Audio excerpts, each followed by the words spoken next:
The teenage art prodigy whose gift has become $1 million business.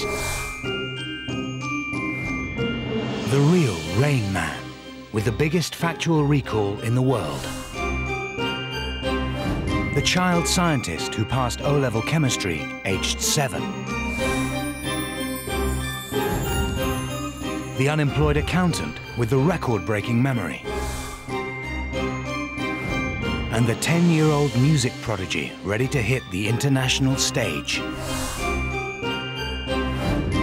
5 people, 5 extraordinary talents, 5 very different lives. Me and God are both in control of everything. I am absolutely, completely flat broke at the moment. I don't like the meaning of child prodigy. That's a very fun thing. You don't have to be handicapped to be different. Everybody's different. Welcome to the world of genius.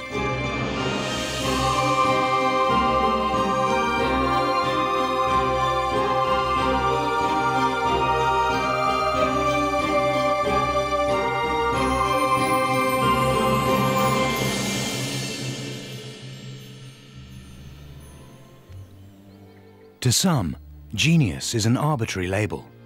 The strict definition is an outstanding artistic or intellectual ability. In short, extreme talent. 13-year-old Akiane Kramarik fits the bill perfectly, and she has a unique claim behind her gift. The earliest memory I could recall is probably when I was around 4 years old.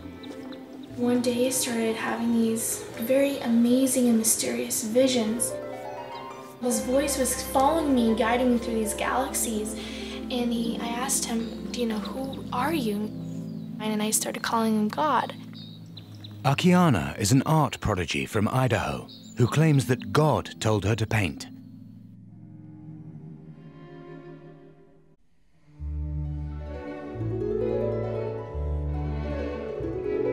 And for 9 years, she hasn't stopped.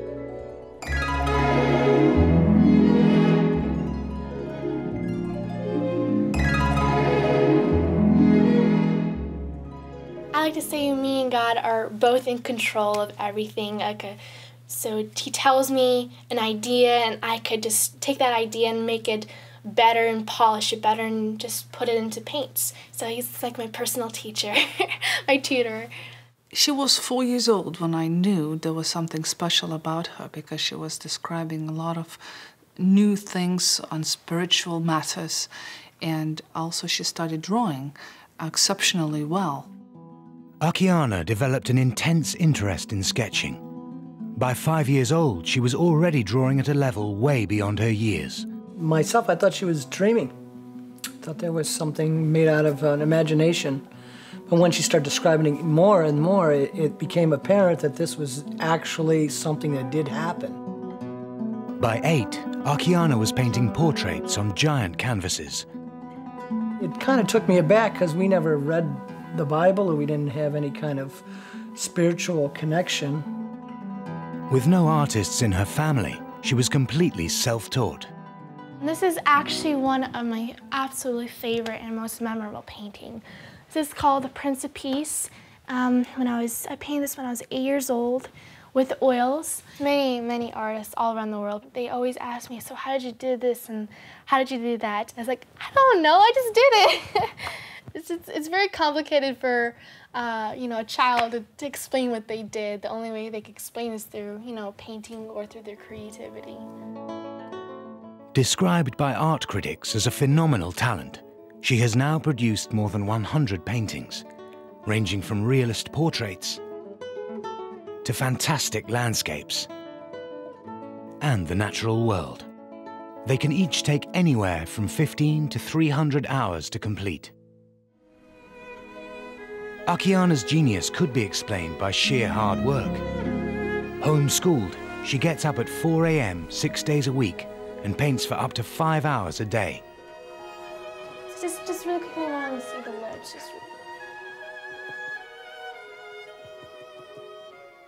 Sometimes there are days, sometimes when she's finishing up a painting, she might paint for 12, 14 hours.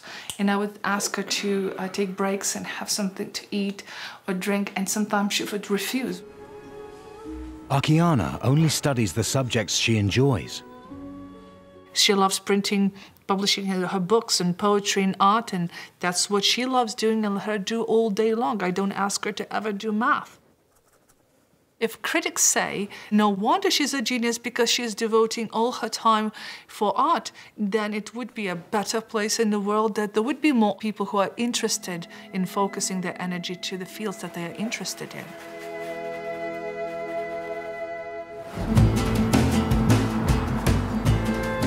While some geniuses use their talents to create a feast for the eyes, others may find that their unique skills are not quite so useful. Ben Pridmore, an unemployed accountant from Derby, is perhaps an unlikely genius. But on today's shopping trip, he's set himself a challenge. Ben is going to attempt to remember the 13-digit barcode of every item in his basket. This means memorizing the order of 130 digits in just 5 minutes. Most of us can only remember up to 7 new numbers.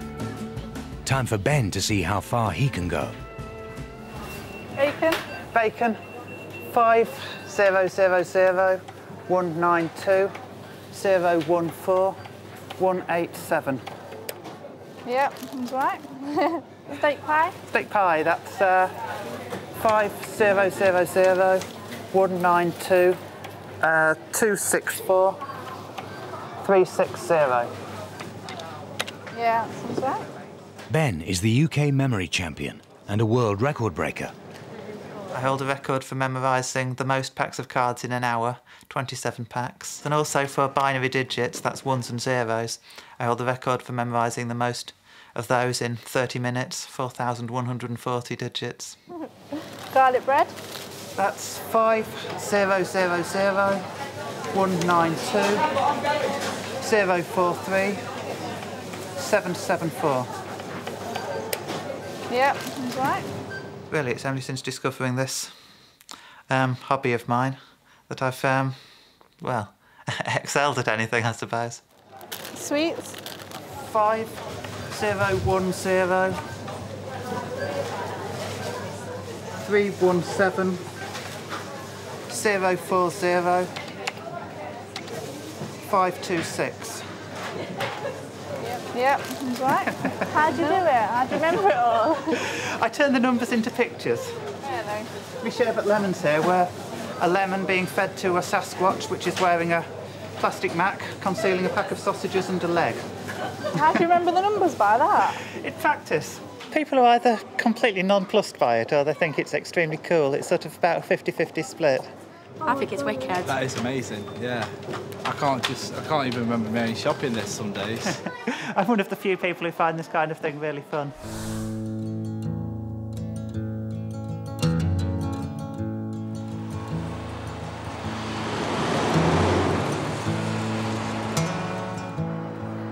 Did you tell him your birthday? 07/06/1980.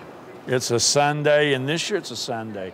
You retire in 2045 on a Thursday. You'll be 65 in 2045. Fantastic. In Salt Lake City, Utah, everyone knows 56-year-old genius Kim Peek. April 12th, 2006. It's a Wednesday, and she'll be 2 years old on Saturday. And when can she retire? Good little girl. When you gonna let her retire? I'll hold her out until 2071 on a Sunday. Known by many as the real Rain Man, Kim was the inspiration for Dustin Hoffman's character in the Oscar-winning film of the same name. Brain damage since birth and a rare condition known as savant syndrome have somehow given Kim an ability to memorize facts and information that is without equal. Savant syndrome is a rare but spectacular condition in which somebody with a developmental disability, such as autism, has some spectacular island of genius that stands in stark contrast to overall handicap. For years, doctors have tried to fathom Kim's spectacular brain. I'm just going to ask you some general questions. Can I do that? Yes. Okay. Today, it's the turn of the world's leading expert on savant syndrome, Dr. Darrell Treffert.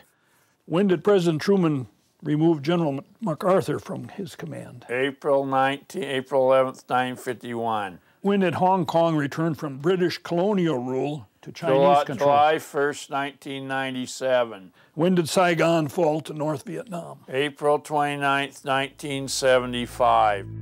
When Kim was 9 months old, the medical world said he would never walk, talk, or be able to learn. Proving experts wrong, he is now believed to have the greatest factual memory in the world, memorizing 98% of everything he reads. I keep thinking that pretty soon the memory full sign has to come up like it does on a computer, but it doesn't. He continues to absorb, and not only absorb, but also recall. What day was Easter this year? What was the date? It was March 23rd, and we won't see another one this early again until 2160. And we won't see it. When is the last time that we 1913. Is that we right? don't see it. You folks should remember. So how many years before the next? 152 years. What year will that be then? 2160. It's believed Kim's talent may be partly down to the fact that his brain is wired in a completely different way from the rest of us. Since birth, Kim's corpus callosum, the white matter that carries vital connections between the left and right halves of the brain, has been completely missing. But somehow, Kim's brain has managed to rewire itself in a unique way. This could explain his extraordinary genius. Okay, now, what is the earliest that Easter has ever fallen? 1761, 1818, 2274. How do you figure those things out, Kim? How do you do it?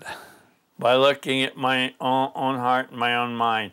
Kim, like most savants, doesn't explain how they do it. Kim, how do you remember all that stuff? I just know that. How do you just know it? How do you remember all that stuff, Kim? I just know a lot about it. And they don't really explain their methodology, and I think in reality, savants are not aware of what that process is.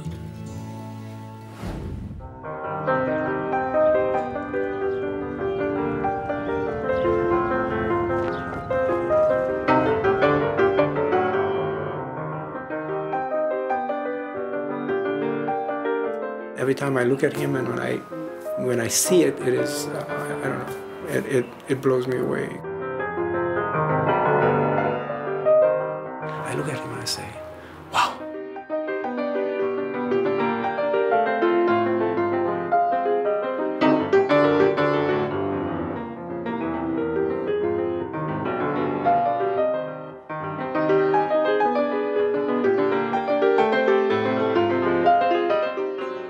Music is everything for 10-year-old Ariel Lanyi, a child prodigy from Israel.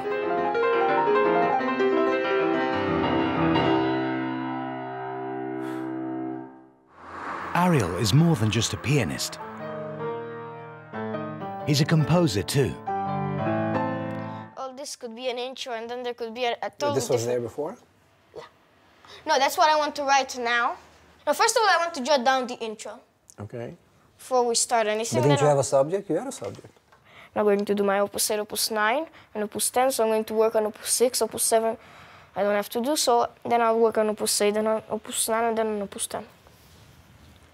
His achievements are beyond, far, far beyond of any most gifted child that I've known. The question was, why do you take criticism from your teachers and not from your parents? And not from your mother. And not from your father either.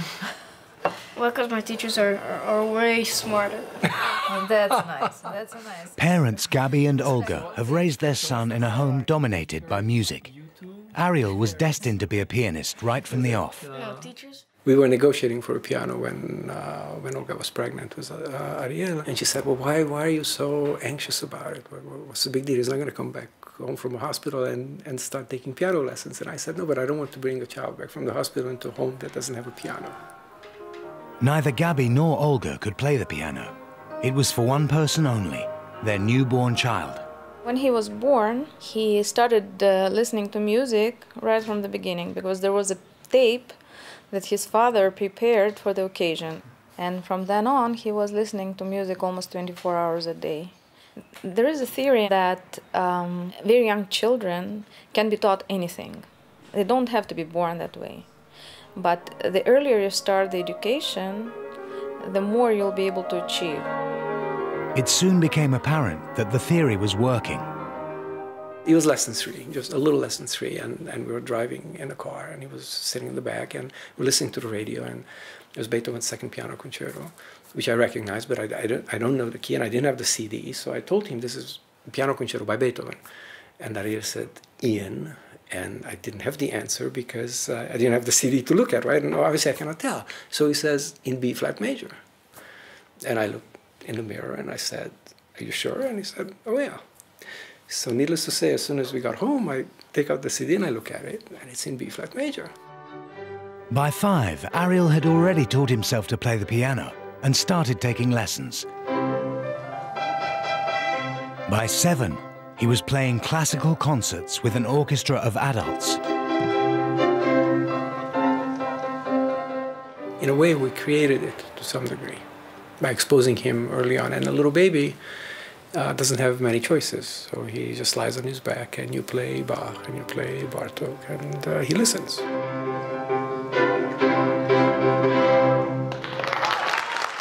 Ariel is now firmly on the path for a life of music. But although showing a talent way beyond his years, he's wary of being labelled. I don't like the meaning of child prodigy. Because child prodigy is basically someone who can play fast. And not more than that. Not understanding music, just playing fast. And how are you different? Because I understand the music, I analyze. Are you a pianist or a musician? A musician. And are you a genius? Not yet. I will be one day, but not yet. While Ariel developed his gift from an early age, others find greatness much later in life. But it doesn't always reap rewards. Ben Pridmore started out on the path to genius in his mid-20s when he began training himself to memorize decks of cards. I held the record for memorising a pack of cards in the quickest possible time, 26.28 seconds. From just a single glance, Ben is able to recall every number and every suit in the exact order in which he saw them. Ready? 6 of spades, Queen of hearts, Queen of diamonds, 8 of spades, Ace of hearts, no, Ace of diamonds. Never mind. Queen of clubs. Ben is in training. 5 of clubs. In just 2 days, he is 9 going to of push hearts. himself to the limit and attempt to smash his own world record. 9 of spades, King of hearts, and 3 of diamonds. Ben's genius is not simply in remembering playing cards, but in the elaborate mental process he uses to do it. I have an image in my head of a person or an object for each pair of 2 cards, which comes to a total of 2,704 possible images. So, for example, this pack of cards starts with the 7 of spades, King of spades, which is a pack of seeds, growing into 2 of hearts, 5 of spades, which is Marty Pellow out of Wet, Wet, Wet, and 5 of hearts, King of clubs, which is Elmer Fudd. Okay, movie preparation time starts now. The key to Ben's memory genius is that he uses a different part of his brain to store new information compared to the rest of us. To remember cards, most of us would use our working memory, but this can only store up to 7 new pieces of information, such as a phone number. This information is only held here for a few seconds before it's forgotten. But Ben can link any sequence of numbers and cards with images that he has permanently stored in his long-term memory. This system means that in the UK memory world, he reigns supreme. It's a real community, the memory championship people. We all get on well, we hang out outside competitions, we sit around talking in pubs about our systems, sounding like a terrible bunch of nerds. Well, we are a terrible bunch of nerds, let's be honest about this. But being a memory giant hasn't translated into financial success. 2 years ago, Ben gave up a career in accountancy to focus on his talent. Now, he's struggling. I am absolutely, completely flat broke at the moment. I've got no money at all. I've got less than no money. I've got loans and things, so I am actually quite desperate to get back to work at the moment. And I'm struggling to find a permanent job in accountancy.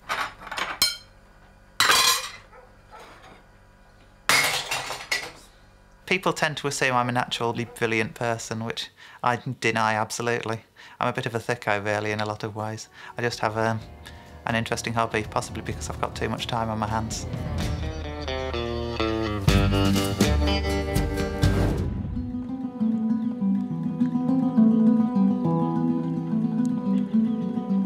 "13-year-old art prodigy Akiane Kramarik absolutely believes that her God-given talent is behind her extraordinary success.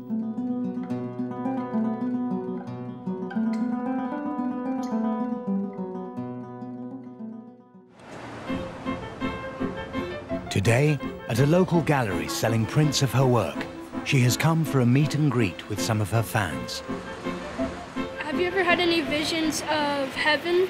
Yes, actually, for a couple years, since I was 4 to 7 years old, I had constantly visions of heaven, and I use those visions and I paint them. When I'm thinking that, you know, you're at your age and you're already, you know, so established in this industry, you know, I look up to you. Thank you. That's a very inspiration to me. Thank you. She's really been in touch with another dimension that is not common to our normal human experience. It's definitely projected. She's like a projector from God onto a canvas. An artist since the age of 4, this is no mere hobby for Akiane. Her prints alone sell for thousands of dollars. At home, she is the sole breadwinner, with her parents and brothers carrying out specific roles in her business. Being the main moneymaker in the house is a great responsibility, but actually when I paint, I just don't feel like I'm making money, I'm making the business, but it just feels like I'm having fun with the painting. But Akiane's genius has made her family rich. Since it's slow now and the economy's kind of a little flattened out, I probably do, or we do, I should say we, 50 prints a month. Now, a print is $1,800 US dollars to $3,100. On top of the $100,000 plus a month they make from prints, every so often they sell an original. Well, the most originals are between $100,000 and $300,000. Our highest one sold is $175,000. And that was a challenge. That was the one with the horse in the middle of the pine trees with in the snow. And it sold to a rancher down in Texas.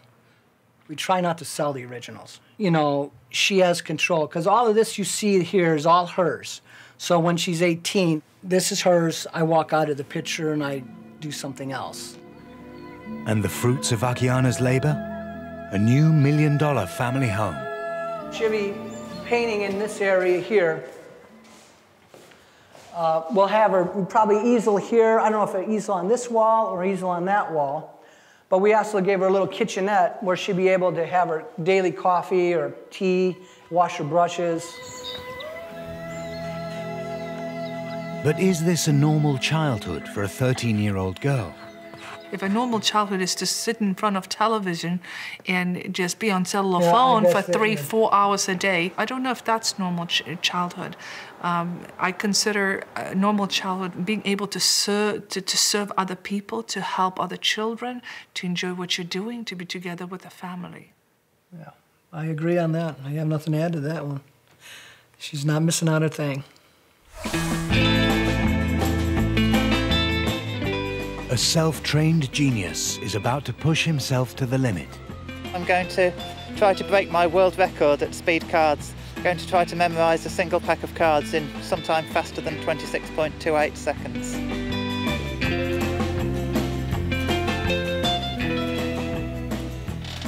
No, sorry. But things aren't going quite to plan for the UK memory champion. Pushing it too much in the middle, I lost track of all the images. Ben has done this before, he's very experienced. His current record is around 26 seconds, and we're very much hoping that he can push it down and give us all a tremendous shock.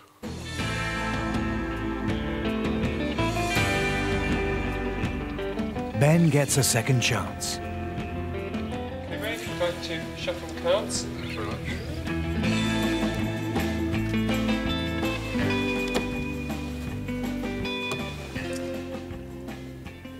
You're on to ready, go.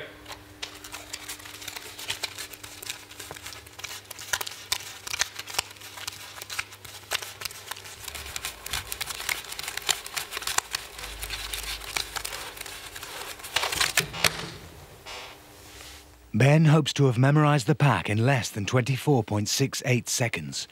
But to prove it, he must now arrange a separate pack of cards in the exact same order. Okay, your recall time starts now.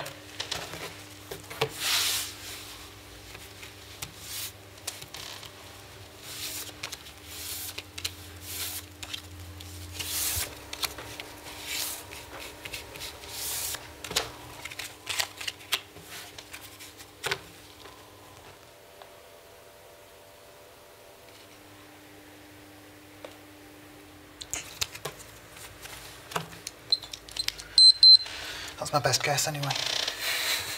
To decide it, the two packs must be compared card for card.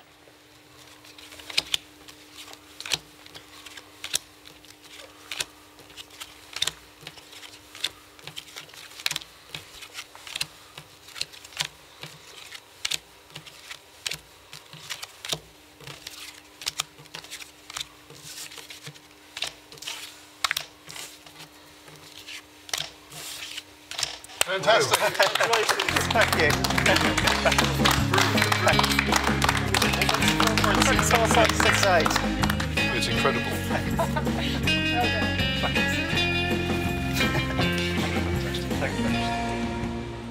I did it, yeah.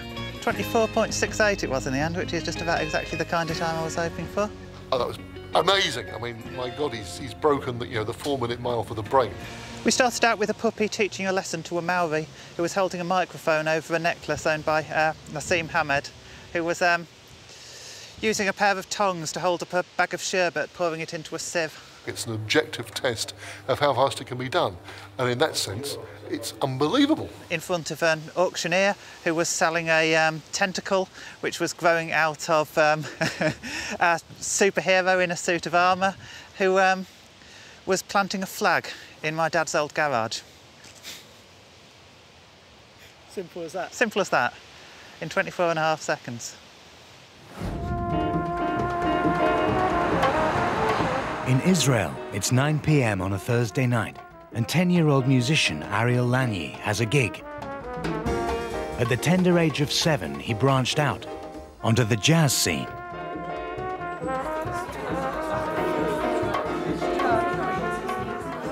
This gig is supposed to start at 9:30, which it probably won't, so it'll start closer to 10. It'll probably go until about 11, 11:30. By the time he's going to get home, it'll be midnight. That's obviously not a good thing. But if a kid plays jazz, and if he wants to have an audience, he can get an audience at 4 p.m. Thank you very much. This is Jean-Claude Jones. This is Ariel.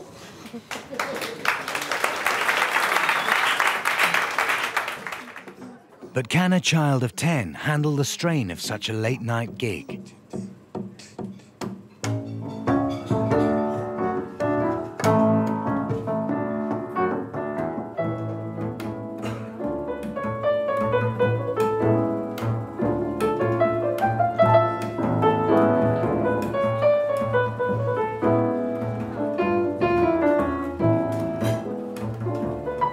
A little like Dave Brubeck, isn't he? Very, very good. But a child, he's just a little boy. It means crazy nights, it means strange life.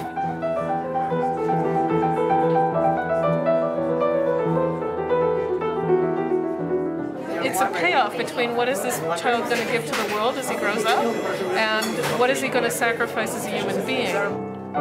As the set continues, the late night starts to take its toll.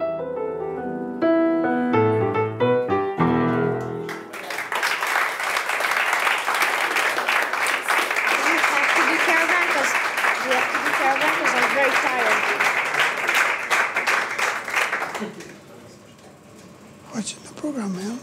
I don't know what to say. You can tell the people that you're very tired, and you can tell them, you know, that if you want to. Is it professional? Is it professional? Ariel decides to persevere.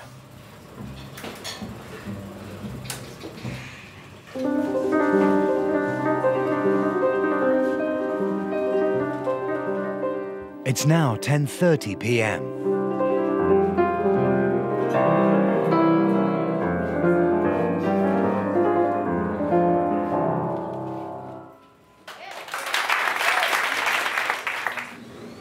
How did I play?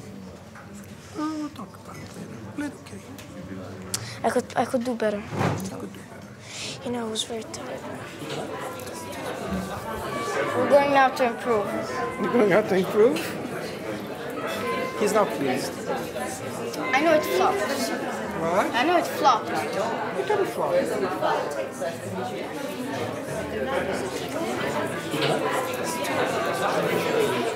In exactly 6 weeks, Ariel makes his European debut at a jazz festival in Italy.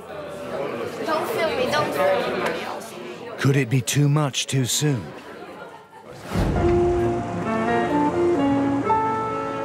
Getting the balance right between protecting and encouraging a gifted child is incredibly difficult.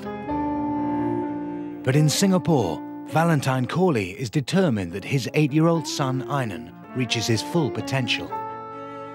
Complex processes in an organism begin when a molecular key fits into a correspondingly shaped molecular lock. Exactly. The key can be a relatively small molecule circulating in a body fluid, whereas the lock is usually a large molecule known as a biological receptor that is often found embedded in a cell membrane.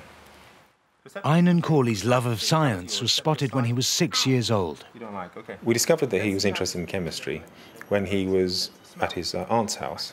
He found a chemistry book and he was reading it. And his aunt saw him reading this and said, Einan, you seem to understand that.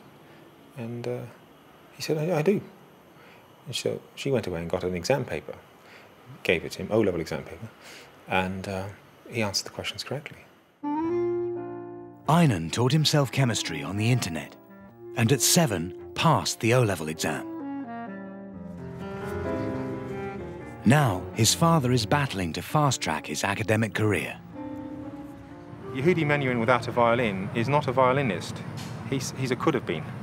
And the same applies to any of these children. If they don't get the opportunities they need, then all you've done is wasted their life and wasted the contribution they could have made to society.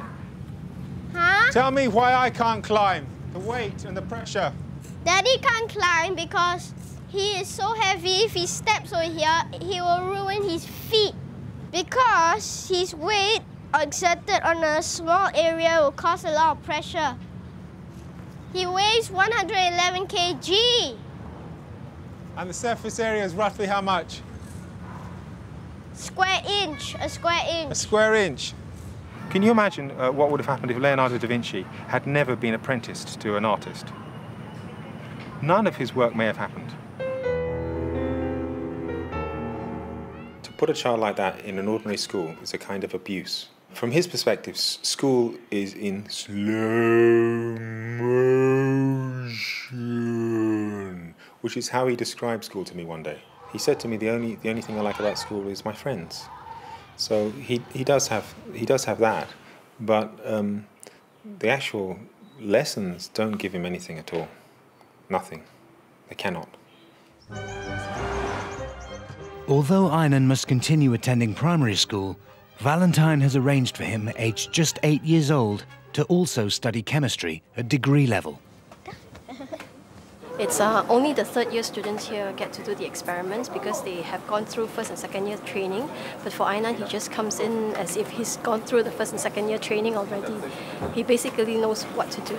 If I increase the concentration of nitrogen, what would happen?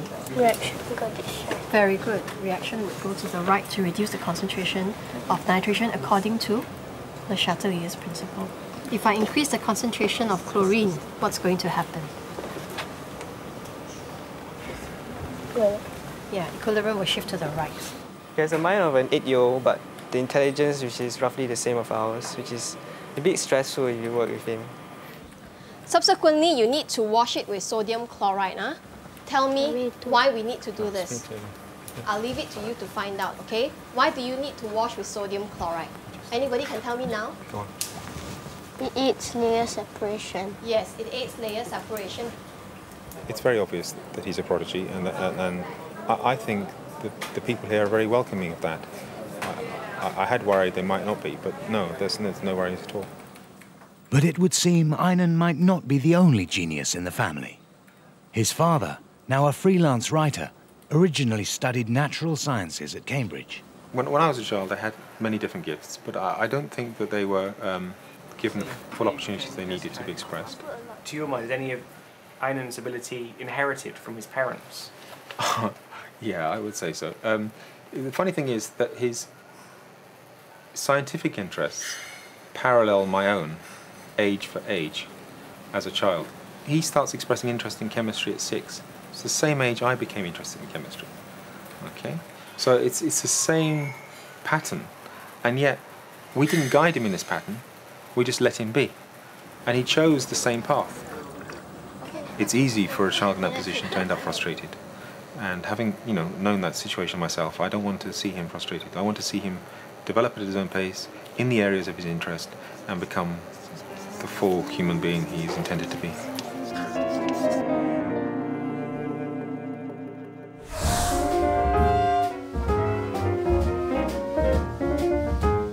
Where are you from? I'm from Davenport, Iowa. And what's the area code there? If you're a 3, it's 563. If you're a 7, it's 309.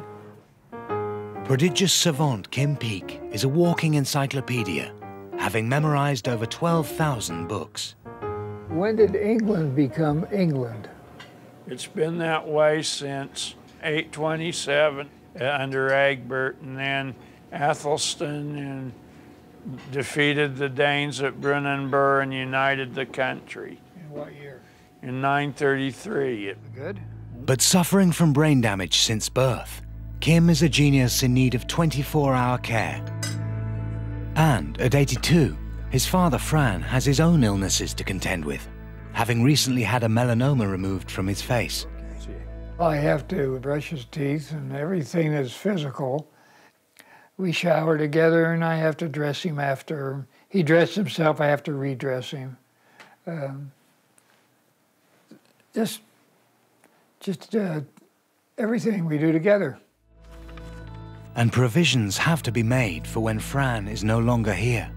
The last place I'd want him to go was into a group home or into an institution.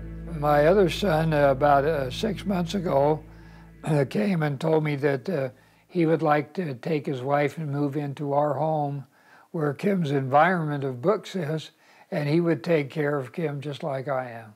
And we're going to have 4 more great days together. But for now, Fran is constantly at the side of his genius son. The pathologist says everything's great. I just can't wear the bandage until next Monday. I have to go back and see him again. But everything, fine, no cancer, okay? Yes, Dad. Before becoming the inspiration for Rain Man, Kim had been a recluse, unable to even make eye contact with another person. But Dustin Hoffman told Fran to share Kim with the world. Ever since, he has done exactly that. We've flown 1,992,000 air miles in 19 years. We've talked to over 4.4 million people in small groups. He's become something that he was never supposed to be. Kim and Fran are on tour 20 days out of every month. Today, they've been invited to the University of Wisconsin to meet an audience of over 300 people, all eager to witness the genius of Kim Peek. We'll start with an easy one. What day of the week was March 20th, 1979? A Tuesday. Okay. And I was born on March 12th, 1933. What day of the week? Sunday. All right. Why is it this year? You're 75 years old. Unfortunately, that's right. Yeah. Sometimes people look at savants, whether it's a musician or an artist or a memory giant, as sort of putting them on display, so to speak, and you know, can you stump the genius kind of thing? And that's not what this is all about. It helps them. It's a form of therapy, if you like. Part of that is what we call training the talent, and that's really what the treatment of savant syndrome is to find the talent and run with it. Although Kim is unable to hold a simple conversation, he has now interacted with millions of people at events like this, all on a non-profit basis. What was the best picture in 1961? West Side Story. There's a place for us. Leonard Bernstein wrote the score in 1957. Thank you. So when did Shakespeare write Romeo and Juliet? 1595, but Leonard Bernstein wrote the score in 1957. I'm very familiar with the literature through the last 125 years, and there's never been a Kim Peek, and I don't know if there will be another.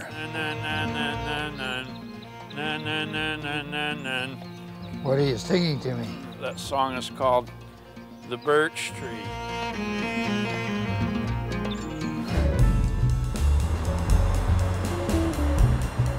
Vicenza, Italy, and 10-year-old musician Ariel Lagny has been invited to make his European debut at a prestigious jazz festival, but he's feeling the pressure.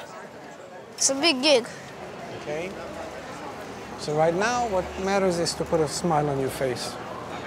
A non-nervous smile on your face, okay? Okay. This is a real jazz festival with big names, and he is playing alongside known people, so he's very, very nervous. We just hope that he will revive before the concert.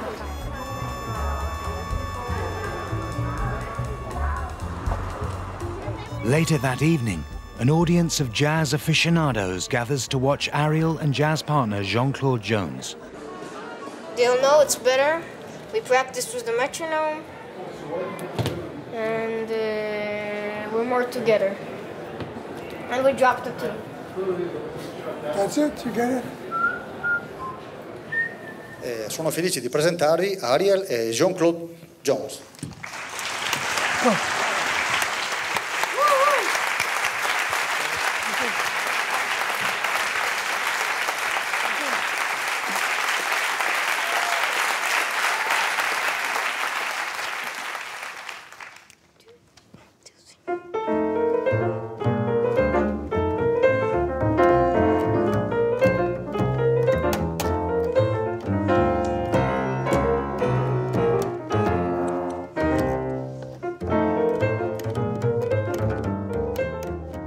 Dad Gabby is in the wings throughout.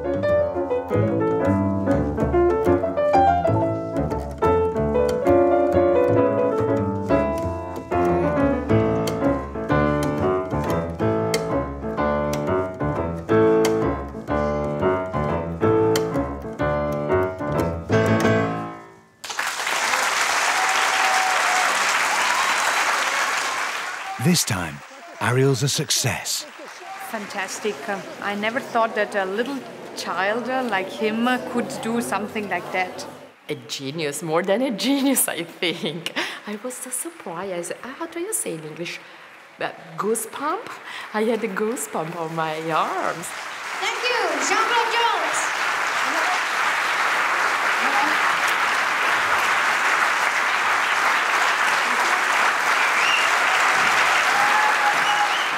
How was the gig? That's great. Good, Good. Hey, JC, how was it? Hey, man, that was good. Yeah. Was it professional? I think so. Good. When a child prodigy stops being a child, then the question is does he have the wherewithal to be a bona fide artist or not? And if he doesn't, then he can be a very happy amateur. If he doesn't follow a career in music, he'll probably have to follow a career in something else. And it will have to be his decision ultimately. It will not be ours.